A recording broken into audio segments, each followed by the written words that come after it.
Somewhere in a copper mine in Chile, a truck the size of a small building is making its way down a steep mountain road. It's carrying 400 tons of raw ore, roughly the same weight as 300 family cars stacked on top of each other. And in a few hundred feet, it needs to come to a complete stop.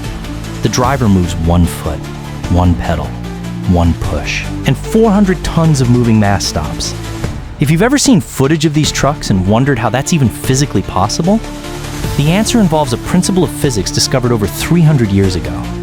And once you understand it, you'll see it everywhere. If you enjoy discovering the hidden science behind the machines that run our world, subscribe to Secret Behind Things and hit the notification bell, because this is just the beginning.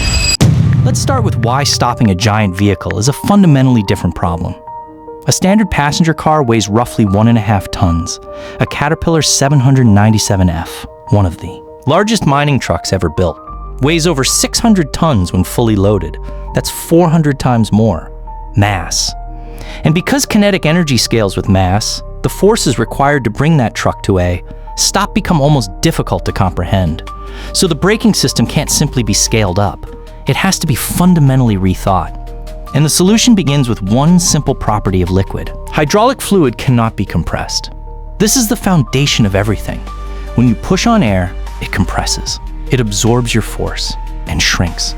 But when you push on hydraulic fluid through a sealed system, the fluid has nowhere to go.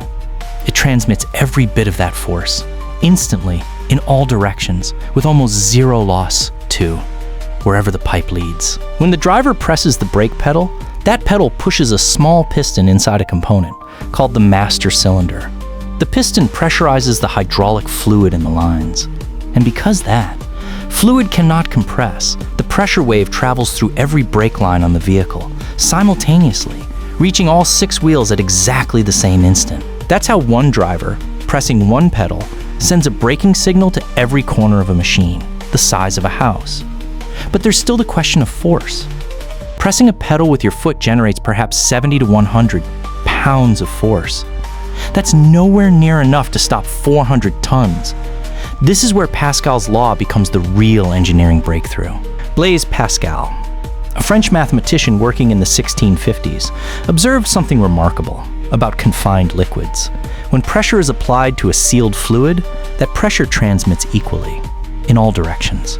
But crucially, the force you can extract from that pressure depends entirely on the size of the surface you apply it to. The master cylinder connected to the brake pedal has a small piston, but the brake caliper's sitting. At each wheel contain pistons that are significantly larger in diameter. And since force equals pressure multiplied by area, a larger piston under the same hydraulic pressure produces dramatically more force. The result is that 70 pounds of foot pressure gets amplified through the geometry of the hydraulic system alone into thousands of pounds of clamping force pressing the brake pads against each wheel's disc. That is how a human foot stops 400 tons. Not strength, physics. But there's a challenge that the physics of braking always creates, and it's one that engineers had to solve very carefully for vehicles this size: heat. When brake pads clamp against a spinning disc, friction converts kinetic energy into thermal energy. In a passenger car, the discs stay cool because they're exposed to moving air. But on a mining truck descending a steep grade for several miles, the heat generated can be extraordinary. Brake discs on these vehicles can reach temperatures high enough to glow visibly in daylight. And here's where the danger lies. If the hydraulic fluid in the brake lines gets too hot, it can begin to vaporize. Unlike liquid, gas can be compressed. And if gas enters the brake lines, pressing the pedal simply compresses that gas. No pressure reaches the wheels, and the brakes stop working. This is called brake fade. In a vehicle carrying 400 tons down a mountain, it isn't a mechanical inconvenience. It's catastrophic. The engineering solution is elegant. Most large mining trucks use what's called a wet disc brake system. Instead of brake discs, exposed to air, the discs are completely submerged in oil. That oil absorbs heat continuously from the discs and carries it away through a separate cooling circuit, allowing the brakes to handle far more thermal load than any air-cooled system ever could. And for long descents, the trucks use retarder systems, engine retarders, hydraulic retarders, that slow the vehicle without engaging the brakes at all. The goal is to arrive at the bottom of the mountain with the brakes still cool, still fully functional, ready for anything unexpected.